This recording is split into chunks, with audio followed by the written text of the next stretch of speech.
know. This doesn't feel like America first. Oh my goodness. So there are millions of things you can do here in the United States of America. And that is because our great Constitution, okay? For example, First Amendment, freedom of speech. You can call black people the N-word as many times as you want, okay? As many times as you like. You can antagonize them, and then when they retaliate to your antagonism, you then cry victim and blame them for being violent and low impulse control. And as we saw in Cincinnati, they'll be locked up, okay? They'll be locked up. You have nothing to worry about. Damn. Let's say Second Amendment, okay? Second Amendment. You have as many guns as you want. ARs, automatic, semi-automatic. In some cases, you can even have a tank. Don't have to worry about it. There are so many things you can do here in the United States of America. But one thing you can't ever, or should not do is criticize Israel. He's out of line, but he's right. That is correct. I don't know where it is in the Constitution where it says that, but apparently maybe Nicolas Cage swapped it out, all right? Maybe along while he was still in the Declaration of Independence, he took the Constitution and flipped it, okay, and gave us a bullcrap Constitution. I don't know. I haven't seen it for myself. I'm gonna steal the Declaration of Independence. But it seems that is something that you can't do in the U.S., especially, God forbid, you're an immigrant, bruh. Please don't be an immigrant and try to criticize Israel. You will be deported ASAP, okay? Pronto. They're not really focusing on violent criminals, which is what Trump pledged he would do. They're focusing on those who are violent, I guess, in their speech or rhetoric in criticizing Israel. That's what their focus is on right now. It's like, hey, you're an immigrant, you criticize Israel, you're out of here. Right away. No trial, no nothing. Journalists, we have a special jail for journalists. And what has recently happened, the reason I bring this up, is that the federal government has tied about $1.6 billion in disaster relief aid to Israel. That is correct. In the United States of America, if you happen to boycott, criticize Israel, you don't get disaster relief. That's what the Trump administration has done. And I find it hilarious because this has been, an ongoing joke, we'll say. Because we had in Texas, I covered it, where Texas was like, yo, you got to pledge to Israel or you don't get disaster. Once that was struck down, they came back, rewrote it so that it would pass. And there seems to be a very heavy investment in us pledging allegiance, not to the U.S., but pledging allegiance to Israel.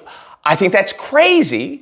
That if you boycott what's going on in Israel, that you now no longer get federal funding. If you're going through a hurricane, God forbid, Hurricane Katrina or something, or some type of disaster, that if your government said, nah, we don't really agree with what's going on in Israel, and we don't want to have any business to do with them, that the United States of America, hashtag America First, will then deny you relief. Come on now, dawg. Call me crazy, but that seems a little cuckoo for Cocoa Puffs, okay? You can miss me with that nonsense. But yet somehow it gets worse. Because even with cities, okay, that was with states. Now with cities, they are withholding. If you want to get a piece of it's like 500 million. If you want to get some of that, you now have to, pledge allegiance to Israel. That's what you have to do, okay? And the irony in all of this is that money would be going to fight terrorism. You can't make this up, bro. In order for you to get money to fight terrorism in your city, you have to pledge allegiance to Israel, who's currently, some would argue, doing a genocide or an ethnic cleansing of Gaza. That's ironic. If that is not comedy, I don't know what it is. But that has got to be the most comical, ironic thing that I've covered thus far, okay? Imagine you being denied for you not agreeing with what Israel's doing or for you boycotting Israel. That's cuckoo for Cocoa Puffs. And of course, you have all these people who are like, hey, this isn't what I voted for. This doesn't feel like America first. And I'm like, what do y'all expect, right? What do y'all expect? Do y'all not remember when Trump was talking about IVF? We're going to get the insurance companies to pay for IVF. I'm announcing today in a major statement that under the Trump administration, your government will pay for, or your insurance company will be mandated to pay for, all costs associated with IVF treatment, fertilization for women. Because I made a joke about it. I was like, hey, isn't this the socialism that y'all were constantly complaining about Democrats? When people were like, hey, when women, have maternal leave, maybe they should have, a little bit more to be with their child. Hey, maybe we should pay people a little bit more so they can have families and whatnot. The same families that you think the left is trying to destroy. Maybe we should do that. That anytime it comes to helping the American people, well, it's socialism, right? It's socialism, communism, Marxism. But when Trump talks about IVF, then it's like, oh yeah, it's great. It's awesome. It's a great thing. That when Kamala Harris is like, hey, we're going to stop price gouging. We're going to stop these companies from price gouging. That they had, I kid you not, they had people upset at her talking about, oh, she's trying to limit how much people can charge for stuff. I'm like, what are you talking about? We already have in some states price gouging laws. Like, what do you mean? Especially during disaster or whatnot. And you had people saying that she was a socialist, saying that she was a communist. And I'm like, the backwards thinking is insane. And now recently, from my understanding, you have Trump who's slowly backpedaling when it comes to his IVF policy, when his claim that, he made during his speeches, during campaigning. Now, it just seems like that's not happening. And it's a pattern of you got played. You fell for it again. You fell for it again. You got played. And that's what it is. It's with Epstein, bro. We're seeing that live. All the people who voted for him to show us the Epstein list are now getting played. So now they have two options. Do nothing, cry about it. Those are really the options he's given his constituents, the people who voted for him. And, hopefully they learn, the next general election, hopefully they learn during the midterms. But I doubt it.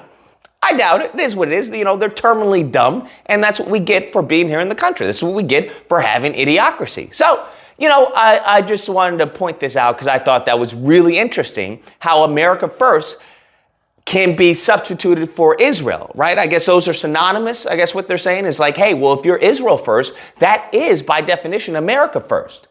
Okay, sure, Jan.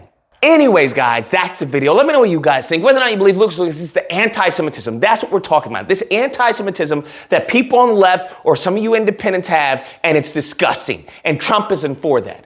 Or if you don't believe, I don't know if it's anti-Semitism. I feel like it's anti-Americanism. That's what it feels like, okay? When you're curtailing freedom of speech, when you're making policies to inhibit people from engaging in freedom of speech, that's not really anti-Semitism, okay? Unless you then want to make anti-Semitism synonymous with censorship, and I don't think that's really what you want to do. But what do I know? Anyways, if you happen to disagree, you know where to find me Thursday through Saturday. Disagreement day, you call in and we duke it out.